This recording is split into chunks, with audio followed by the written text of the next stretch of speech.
bienvenue à cette table ronde qui a pour thème le recyclage-reconditionnement, un nouveau segment de gamme totalement indispensable. C'est un point d'interrogation à la fin, parce que le prix des terminaux des smartphones premium augmente, les consommateurs sont de plus en plus sensibilisés aux impératifs écologiques, l'économie circulaire monte en puissance. Les raisons qui expliquent le développement du marché des smartphones recyclés sont multiples.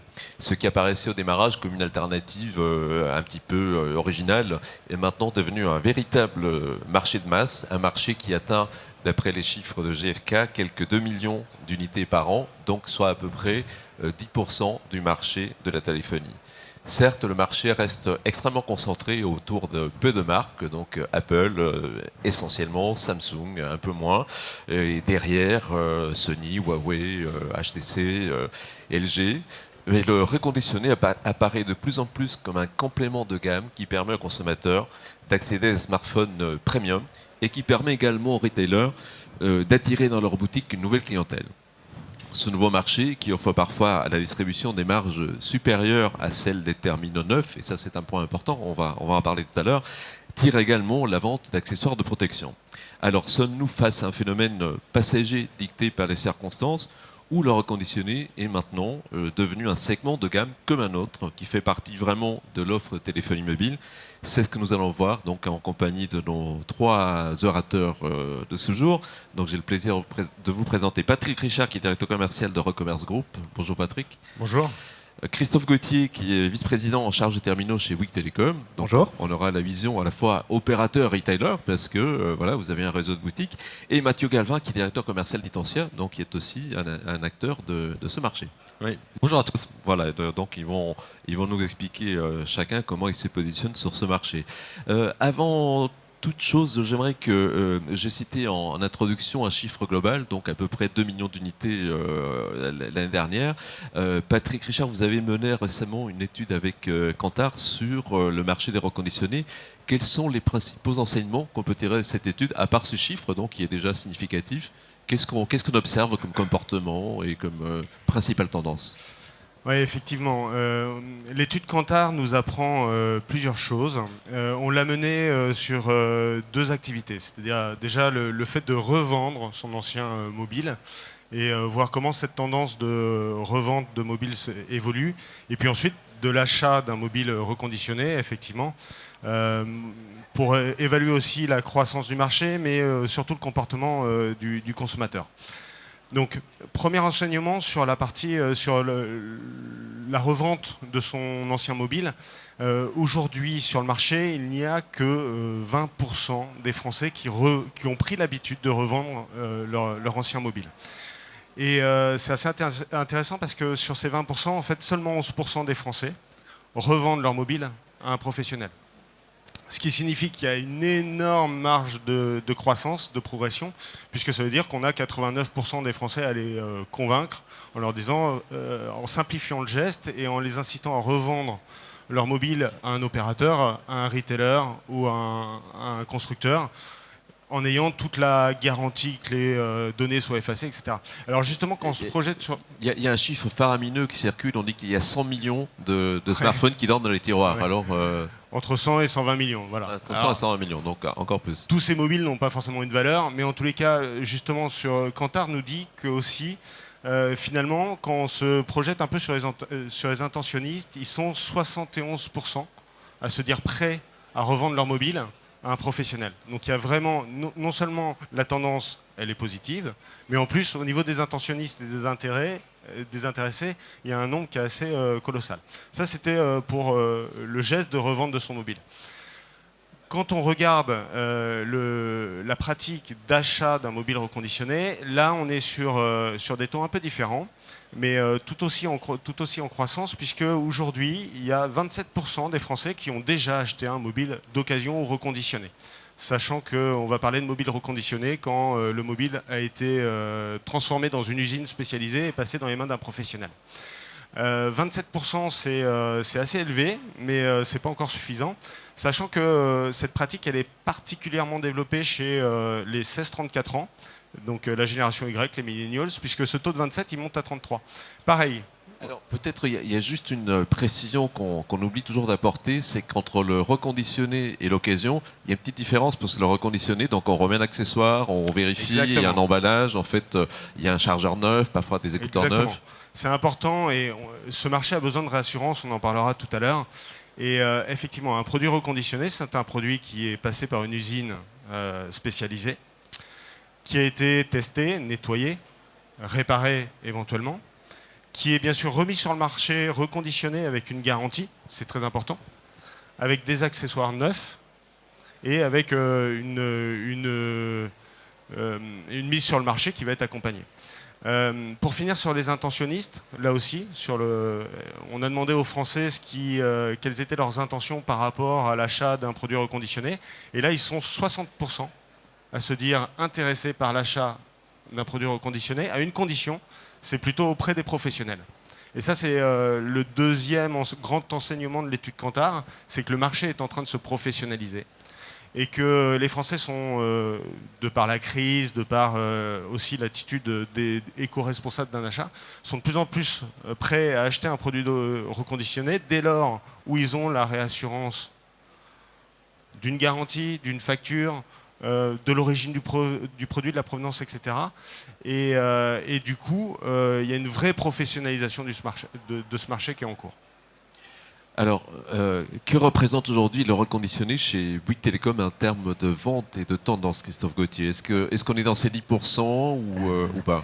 Je ne donnerai pas forcément de chiffres, mais juste pour dire que nous, donc, effectivement, on a lancé ces ventes d'occasion depuis maintenant plusieurs années, puisqu'on a lancé un site sur notre site web en 2001. Donc, on vend des produits d'occasion. Il y a une appétence qui est très forte et qui est croissante. Pourquoi? Parce qu'effectivement, il y a toute une série de populations et de clients qui souhaitent avoir accès à un téléphone finalement ancienne gloire que j'appellerais ou premium moins cher, parce qu'avec la hausse des prix des terminaux, ils n'ont pas forcément les moyens. Et donc du coup, cette offre de terminaux d'occasion, elle rencontre son public. Alors c'est plutôt une offre qu'on va vendre en offre nue, plutôt pour une population de clients BNU. Mais effectivement, depuis 2001, on est très ravis d'avoir cet axe de commercialisation. Dans un premier temps, on l'avait lancé plutôt avec une image de développement durable, plutôt dans un sens où c'était bien pour l'image, c'était bien pour l'accompagnement. Maintenant, c'est un vrai sujet business. C'est un vrai business. Et voilà, et donc on est très content de continuer à le développer. Alors, Mathieu Galvin, pardon, est-ce qu'on a atteint aujourd'hui un point dans la demande des consommateurs qui fait qu'un retailer ne peut pas se passer de reconditionner, à votre avis? Parce qu'au début, il y a un phénomène, bon, c'est bien, effectivement, comme disait Christophe, c'est bien pour l'image, etc. Mais maintenant, c'est un vrai business. Est-ce qu'on peut s'en passer aujourd'hui? Alors, déjà, on est sur un marché mature. Le marché du reconditionné est un marché qui a fait 10% de croissance l'année dernière. Et à partir du moment, effectivement, où une enseigne de retail, aujourd'hui, met en marché des smartphones neufs, elle se doit de pouvoir proposer une alternative en reconditionné. C'est vraiment une demande et une gamme qui est une gamme à part entière dans l'offre de distribution. Et donc, le consommateur qui va en magasin pour s'équiper s'attend à pouvoir trouver chez un professionnel de la distribution une alternative en éco-recyclé. Donc oui, je dirais que c'est devenu indispensable. Ceci étant, le marché doit encore être éduqué en termes de, on va dire, formation. Il y a encore des barrières à passer en termes de questionnement quant à la qualité du reconditionné, la certitude qu'on peut avoir sur le produit qu'on achète. Donc oui, le retail a besoin d'offres reconditionnées, mais a aussi besoin d'accompagnement de la part des partenaires pour les aider à aussi un peu mieux informer et on va dire accompagner le consommateur dans l'acte d'achat sur le produit reconditionné. Christophe Gauthier, est-ce qu'on peut considérer aujourd'hui, vous me disiez c'est un vrai business, mais est-ce que c'est traité comme une gamme avec sa dimension de catégorie management et tout ce qu'on fait sur une gamme normale? Enfin, il y a des gammes de prix de smartphones, il y a des segments de smartphones outdoor, enfin il y a des smartphones seniors, il y a un peu de tout. Est-ce qu'on fait la même chose sur le reconditionné? Non, pas encore. Bon, clairement, aujourd'hui, ça se professionnalise certes, mais il y a encore beaucoup de travail à faire pour vraiment passer à la vitesse supérieure et vraiment organiser ça de la même manière que le marché du neuf. Donc autant dans le marché du neuf, c'est assez simple, on peut finalement comparer les prix entre les circuits de distribution, entre les différents produits, autant sur l'occasion, ça reste encore assez compliqué, ne serait-ce que la question, c'est quoi la différence entre un occasion et un reconditionné? Déjà, c'est quelque chose qu'un client a du mal à faire comme différence. Il faut qu'on travaille aussi sur le cycle de vie, quel type de produit il faut mettre en avant. C'est souvent, effectivement, comme vous disiez, plutôt aujourd'hui des iPhones. Est-ce qu'il y a d'autres marques qui peuvent émerger aussi? Samsung un peu plus. Voilà, donc tout ça, il faut qu'on l'organise. Il faut qu'on clarifie auprès du client également les règles de reconditionnement et les garanties qu'on apporte, parce que c'est quoi la différence entre un prix sur un site C2C puis un prix sur un site reconditionné avec un acteur professionnel? Bon, tout ça mérite qu'on le clarifie. Et enfin, le dernier point, il y a aussi beaucoup de flou autour des différentes catégories de produits d'occasion, notamment la notion de grade, qui est assez complexe. Aujourd'hui, dans les professionnels s'y entendent entre les différents niveaux de grade. Maintenant, le grand public, il n'y comprend rien. Donc, il faut qu'on A, B, C, grosso modo. A, B, C, A+, bon. B+. Voilà. Donc, ça met beaucoup de complexité. Et donc, avant que ça puisse vraiment rentrer dans un mode beaucoup plus industriel, il va falloir qu'on clarifie tout ça pour le grand public et qu'on accompagne le grand public pour comprendre tout ça.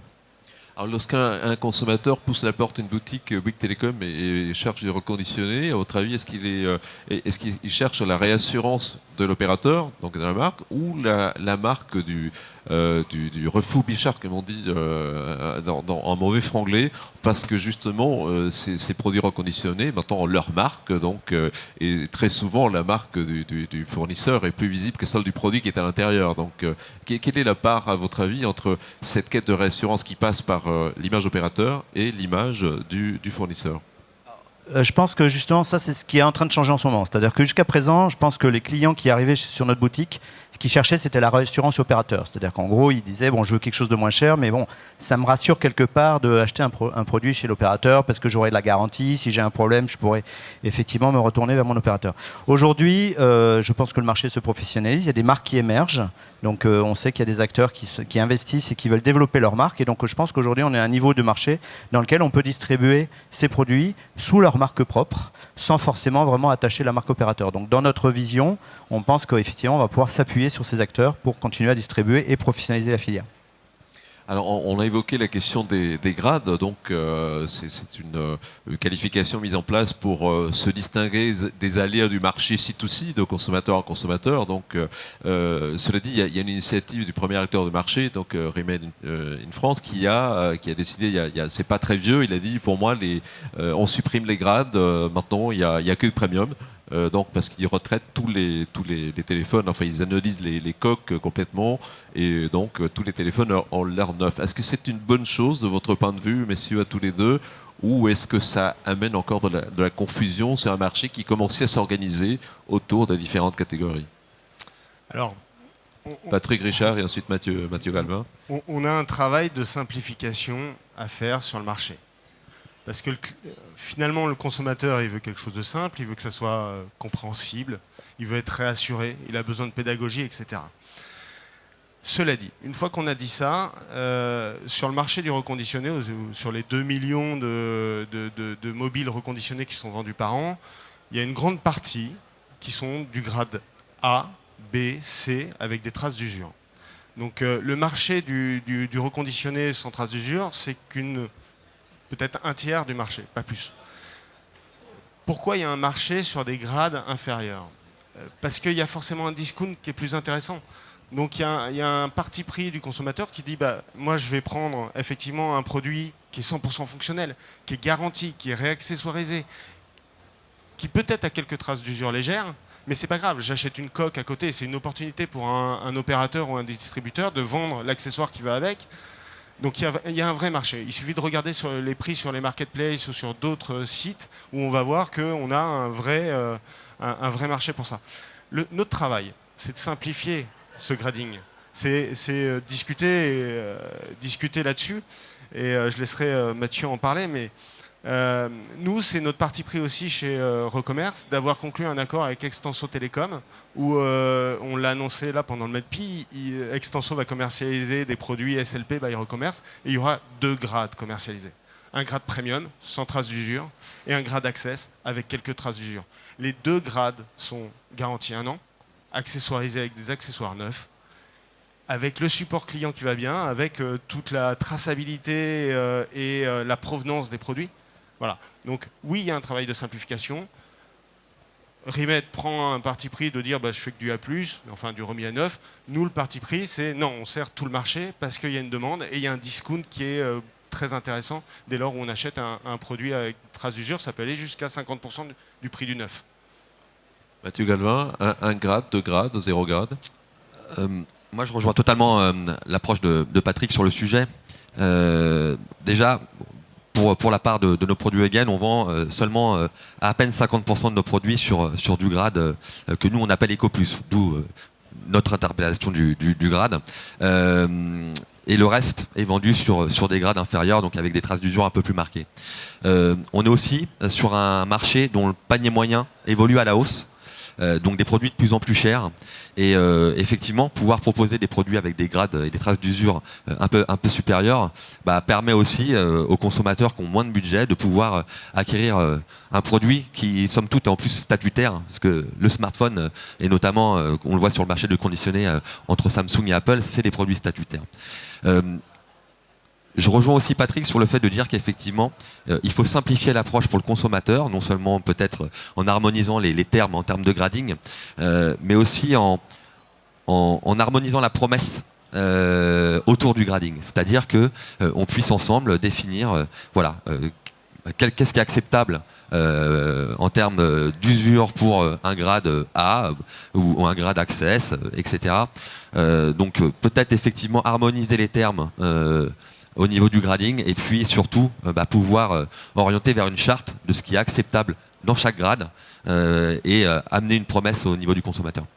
Est-ce qu'il ne faudrait pas un label indépendant quelque part qui mette tout le monde d'accord, qui soit indépendant des fournisseurs et chacun se mettant d'accord sur une charte et puis une définition qui soit indiscutable, question ouverte?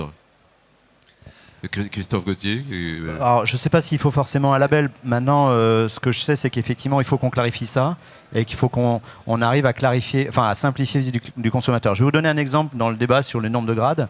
Moi, j'ai fait un exercice avec mon équipe il n'y a pas si longtemps. J'ai pris trois produits qui avaient des grades différents et j'ai demandé à mes collaborateurs quels étaient les grades de ces produits. J'ai eu 10 réponses différentes.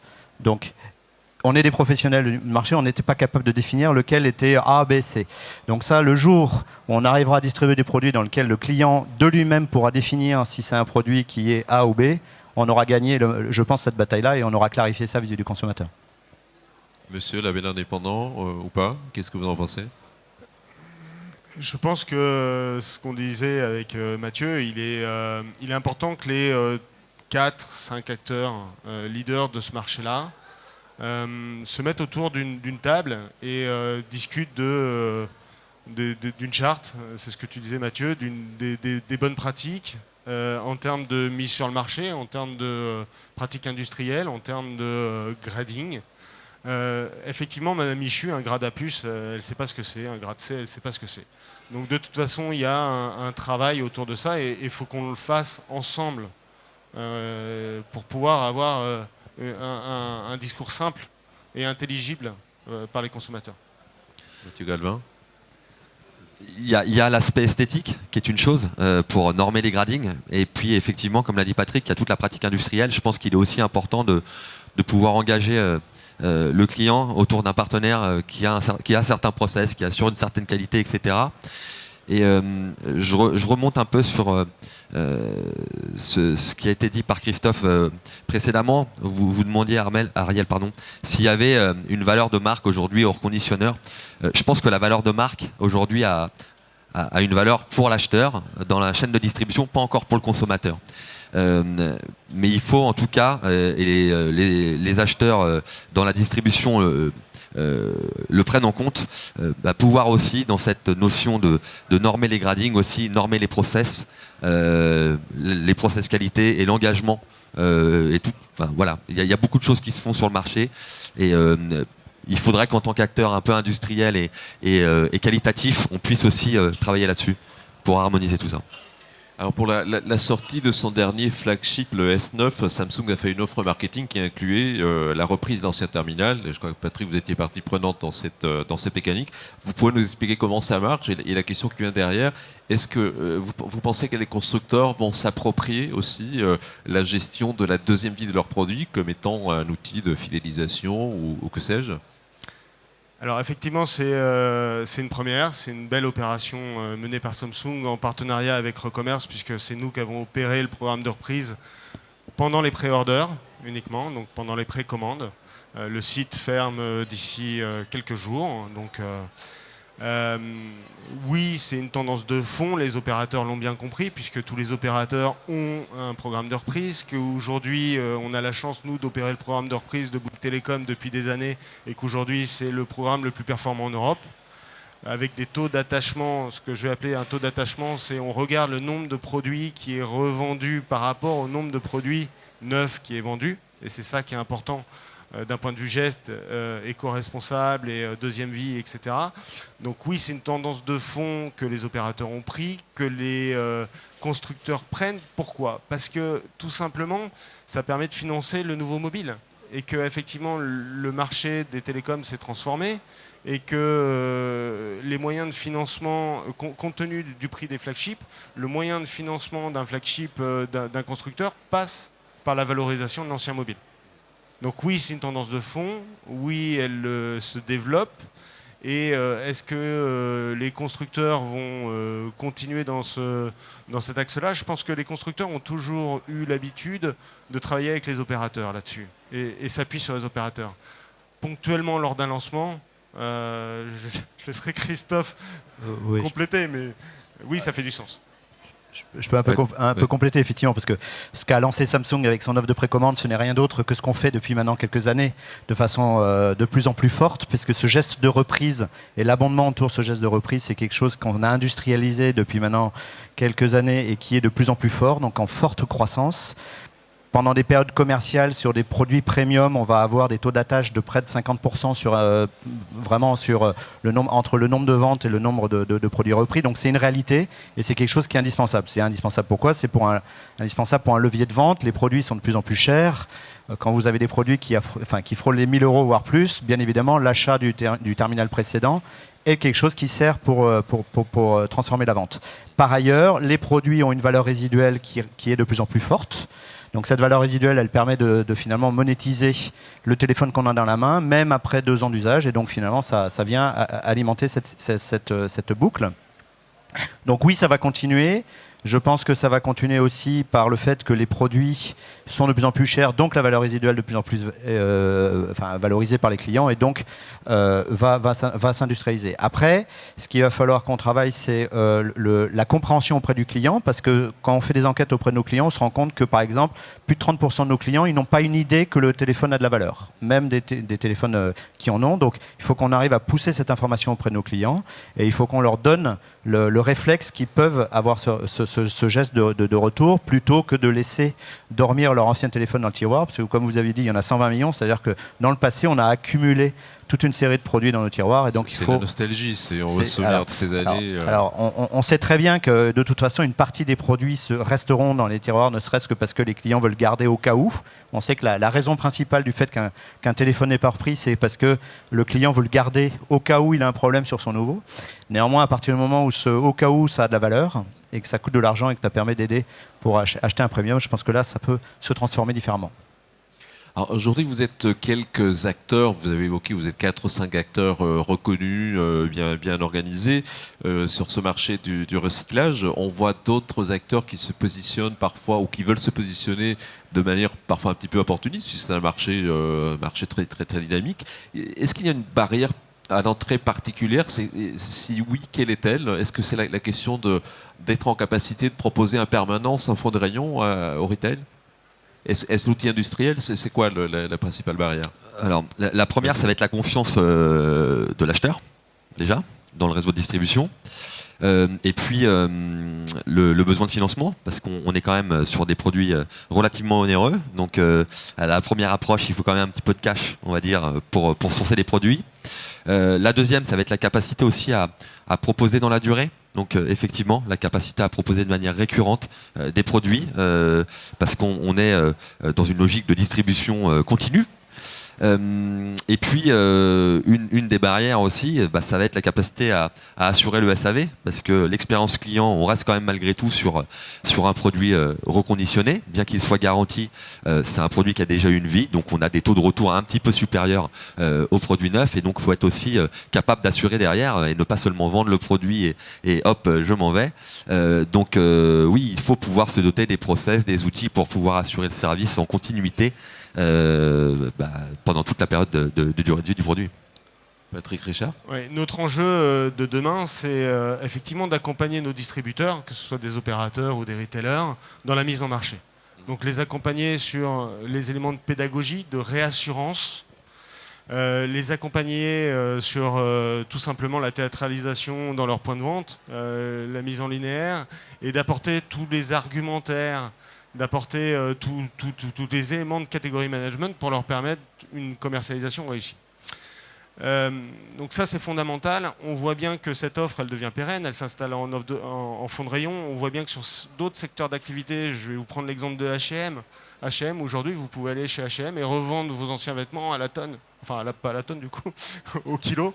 On voit bien que Decathlon, une enseigne comme Decathlon, avec le Trocathlon, pratique justement la revente de ces articles de sport et l'achat d'occasion depuis bien longtemps. Donc, il faut professionnaliser. Moi, j'aurais un truc à dire à un consommateur qui se dit, finalement, dans cette jungle-là, à qui je peux faire confiance. Acheter un reconditionné, oui, bien entendu, mais il y a des conditions. S'assurer qui est derrière. C'est-à-dire, est-ce que c'est un acteur qui a pignon sur rue? Est-ce qu'il est installé en France? Est-ce que les produits sont garantis? Est-ce que les produits sont accessoirisés? D'où proviennent-ils?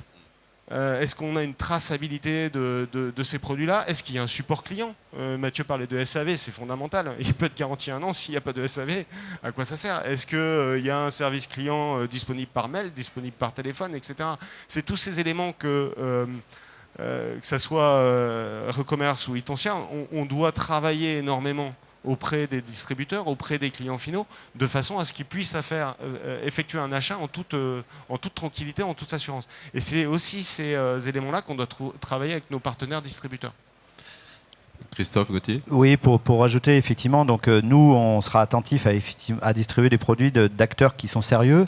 Il y a tout ce que tu as précisé, Patrick, en termes d'accompagnement, en termes de pédagogie. Puis il y a également aussi la qualité des produits, parce qu'on sait qu'on peut avoir affaire par moment à des imports, par exemple, de produits qui ont été faits pour des pays étrangers, qui ne sont pas forcément bien compatibles avec nos bandes de fréquences, rien que ça. Et donc pour nous, notre intérêt, c'est effectivement que l'expérience client soit la meilleure sur nos réseaux. Et donc on a bien évidemment beaucoup d'attention sur la provenance des produits et effectivement la compatibilité technique pour s'assurer qu'ils sont de qualité. Ça reste quand même primordial pour nous. Dans les mois et les années à venir, ce marché va peut-être se concentrer un petit peu. C'est souvent le cas de marchés très dynamiques, il y a une explosion et puis une concentration éventuellement européenne. Pour vous, cette organisation, la principale concurrence, elle viendra d'où? De ça, justement, d'éventuels acteurs qui pourront venir, des acteurs plus gros qui pourront venir d'autres pays, ou ça restera le bon coin, tout prosaïquement, c'est-à-dire le C2C, la vente entre consommateurs directement? Comment voyez-vous les choses, Mathieu Galvin? Alors moi je pense que les acteurs vont se regrouper et que la concurrence va plutôt venir d'acteurs plus importants. On le voit, Recommerce a levé de bons montants en début d'année et on va tâcher de faire de même. Donc voilà, on est sur un marché où la rentabilité et le modèle économique a besoin de volume aussi pour pouvoir déjà proposer des offres dans la durée, de la pérennité, du fonds de rayon, etc. Donc je pense que la concurrence va plutôt, et le marché va se structurer, s'éduque de plus en plus. Donc la concurrence va, selon moi, plutôt venir d'acteurs qui vont devenir de plus en plus importants, pan-européens, voire mondiaux, et qui seront à même de proposer une offre multi-pays, plutôt que la partie justement le bon coin. Et si on travaille aussi sur la normalisation de ce marché-là, ça permettra aussi aux consommateurs d'être un peu plus rassurés, parce que l'expérience du reconditionné peut être extraordinaire, que ce soit en termes économiques ou d'usage, et comme très déceptive si on n'achète pas le bon produit. Donc je pense que voilà, le marché et le consommateur naturellement va se tourner vers des réseaux plus structurés. Patrick Richard, vous avez effectivement levé, oui. Recommerce a levé 50 millions d'euros, c'est quand même la plus grosse levée dans l'économie collaborative, hein, si on peut vous mettre dans cette catégorie-là. C'est un vrai levier, une vraie barrière. Oui, complètement. La concentration va se faire naturellement autour de quelques acteurs, mais ça va se faire au niveau européen aussi. On voit bien Rebuy, qui est un Allemand, a levé aussi 21 millions d'euros récemment, en ce début d'année, et que un des objectifs de notre levée de fonds, de 50 millions, auprès de notamment Capzanine et Creadev, c'est de consolider le marché au niveau européen. C'est-à-dire que un des objectifs est de voir les opportunités de croissance externe, au-delà du fait que nous, Recommerce, on commercialise déjà nos produits à l'étranger, puisqu'on livre des clients, des consommateurs finaux, déjà en Allemagne, en Espagne, au Benelux, via des partenariats marketplace ou opérateurs du web. Et donc cette concentration, je pense, va dépasser les frontières françaises pour aller concentrer certains acteurs sur l'Europe. Alors une dernière question avant de prendre éventuellement celle du public. On voit cette démarche de collecte, de recyclage et des reventes au smartphone qui se développe pas mal. Est-ce que vous pensez qu'il peut y avoir un effet d'entraînement sur d'autres marchés comme les tablettes, les PC? J'ai vu ici sur le salon un acteur qui propose des iMac reconditionnés, donc à peu près dans le même style d'offre que celle qu'on peut voir sur les smartphones. Comment voyez-vous ce marché? Est-ce que vous vous positionnez, Christophe? Alors, je ne le vois pas encore très très fort, pour être très honnête, parce qu'on a fait des tentatives par le passé en essayant de réfléchir sur, par exemple, les objets connectés, les montres, à un moment où on a essayé de voir si on pouvait offrir ce genre de solution. C'est assez compliqué. Pourquoi? Parce que les cycles de renouvellement ne sont pas du tout les mêmes que dans le monde du smartphone, dans lequel il y a une innovation permanente avec un nouveau produit tous les ans, ce qui n'est pas forcément vrai dans les catégories que vous citez. Les valeurs résiduelles ne sont pas les mêmes non plus. Donc on garde plus longtemps son produit, à la fin de son cycle de vie, il n'a pas la même valeur. Donc l'équation et le cycle n'est pas du tout le même. Et donc je pense que pour l'instant, ce n'est pas du tout au même niveau de maturité. Donc ça existera avec un peu de niche, mais ce n'est pas du tout au même niveau de structuration que sur les smartphones. Messieurs, ce sont des choses que vous regardez? Les tablettes, les PC, évidemment. Les casques audio? Oui, et on en vend déjà, oui. Du coup. Mais je rejoins Christophe, on est déjà pas sur les mêmes logiques de volume que ce qu'on peut avoir sur le marché du smartphone. Et puis on n'est pas non plus dans les mêmes logiques de processus de reprise. Aujourd'hui, voilà, même s'il y a encore énormément de gens qui laissent dormir des téléphones dans les tiroirs, on a l'habitude et on a la connaissance de savoir qu'on peut revendre son smartphone, qu'il a une valeur, etc. Donc outre le fait de volume, c'est aussi la notion de reprise qui n'est pas du tout aujourd'hui connu, on va dire, du consommateur sur ces produits-là, et il n'y a pas de processus finalement pour revendre facilement sa tablette, son iMac, etc. Ça va être plutôt du coup là les réseaux C2C qui prennent le pas. Ceci étant, pour tout produit statutaire avec une certaine valeur de marque, il y a un marché de reconditionné possible, certes peut-être plus opportuniste, à moins volume, mais en tout cas oui, il y a un peu de business aussi sur cette partie-là, même si on sera sur des logiques un peu moins volumiques que sur le smartphone. Patrick Richard? Oui, juste en deux mots, dès lors où le produit a une valeur résiduelle, dès lors où le produit a une valeur tout court avec un aspect statutaire, il y a une seconde vie. Creadev, c'est le fonds d'investissement de la famille Mullier. Et s'ils ont investi chez Recommerce, c'est qu'ils sont persuadés que tout ce mouvement de consommation éco-responsable, de prolongement de la durée de vie des produits, donc lutte contre l'obsolescence des objets, etc., c'est important parce qu'ils sont convaincus que ça peut adresser d'autres marchés. Et au sein du groupe Mullier, même si ce n'est pas un groupe, oui, il y a des activités dans l'électroportatif, donc le bricolage. Oui, il y a des activités liées aux articles de sport, etc. Donc on peut penser que de toute façon, dans les années à venir, pour des questions de consommation éco-responsable, de tendance de consommation, la deuxième vie se développe et qu'effectivement se généralisent des offres de revente d'objets et d'achat d'objets reconditionnés. Ça c'est marrant, Aramis Auto parle déjà de voitures reconditionnées aussi, également. Oui, d'accord, c'est un glissement sémantique de l'occasion reconditionnée. Ok, bien. Bah, écoutez, il y aurait bien d'autres choses à dire, mais on arrive un petit peu peut-être aux limites du temps qui nous est imparti. On a la possibilité de prendre peut-être une ou deux questions dans la salle. Merci. Est-ce que vous avez des questions pour nos orateurs, mesdames et messieurs? Si c'est le cas, je viendrai avec mon micro. Voilà, je vous amène le micro. Donc si Donc, bonjour, je m'appelle Axel Couder, je travaille chez Elozac. Je ne sais pas si vous connaissez, on est un peu sur le même marché. Et je voulais rebondir sur ce que vous disiez par rapport à la normalisation des grades. Est-ce que vous ne pensez pas que c'est un peu plus le travail des marketplaces? Vous n'avez pas parlé de back market qui le fait beaucoup. Est-ce que vous ne pensez pas qu'ils doivent être partie prenante dans ce développement du marché? Tous les acteurs sont concernés par la normalisation et la simplification. Back market a 5 états. Ils ont leur dénomination, du Stallone au Shiny, hein, on connaît bien, etc. Mais au-delà des grades, c'est aussi, à partir du moment où on est une marketplace, on se doit d'avoir une vigilance sur la provenance des produits, je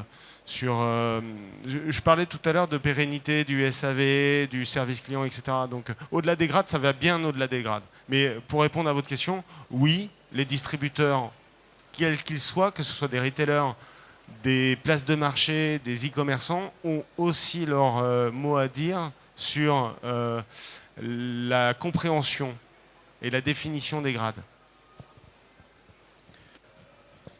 Mathieu Gallois, quelque chose à rajouter? Et en complément, effectivement, le distributeur ou la marketplace a un rôle là-dessus, en sélectionnant aussi les partenaires avec lesquels elle va travailler. Un grade, on peut lui faire dire ce qu'on veut. L'important, c'est l'état dans lequel on reçoit le produit. Et on parlait de normalisation tout à l'heure. Se mettre d'accord sur qu'est-ce qu'on met dans un grade, c'est bien, mais ça passe aussi par quelles promesses on donne aux produits en termes de qualité. Et voilà, c'est un peu la problématique des marketplaces aujourd'hui où on peut avoir 150 fournisseurs sur une marketplace et évidemment les 150 n'ont pas les mêmes process et la même promesse en tout cas qualité sur le produit aujourd'hui. En tout cas, il me reste à vous remercier de votre présence, votre attention et merci messieurs de votre participation. Merci. Merci beaucoup.